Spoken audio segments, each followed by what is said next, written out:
అభివృద్ధి చెందుతున్న టెక్నాలజీతో పాటు మనిషి జీవన విధానంలోనూ మార్పులు వచ్చాయి.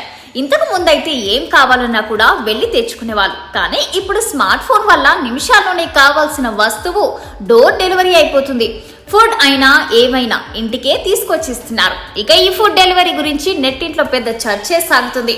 ఇక అసలు విషయానికి వస్తే, ఒక వ్యక్తి తన కోసం జొమాటో యాప్ నుంచి ఆహారాన్ని ఆర్డర్ చేశాడు. అదే సమయంలో అతను కంపెనీకి ఒక వింత అభ్యర్థన చేశాడు. అతని కోరిక వింటే ఎవరికైనా నవ్వు తెప్పిస్తుంది. సాధారణంగా ప్రజలు ఏదైనా కొనుగోలు చేసినప్పుడు ఖచ్చితంగా బిల్లు తీసుకుంటారు.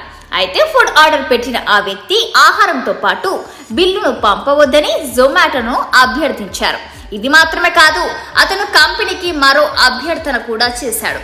ఫుడ్ ప్యాకెట్ మీద గానీ మరెక్కడైనా ఆహారంలో చికెన్ ఉందని రాయవద్దని రిక్వెస్ట్ చేశాడు. తన ఇంట్లో నాన్ వెజ్ ఫుడ్ కు అనుమతి లేదంటూ ఈ వింత రిక్వెస్ట్ పెట్టాడు. తనకు హ్యాపీగా నచ్చిన ఫుడ్ తినే అవకాశాన్ని కల్పించాలంటూ ఈ రెండు కోరికలను తీర్చమని జొమాటో సంస్థను కోరాడు.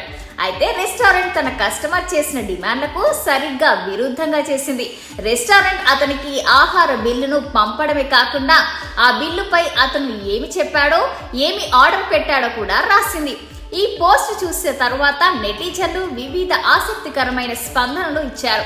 జొమాటో వ్యక్తులు కస్టమర్లను ఇలా మోసం చేసి ఉండకూడదని ఒకరు చెప్తుండగా మరొకరు వినియోగదారు వారు ఎప్పుడు రిక్వెస్ట్లను పట్టించుకోరు.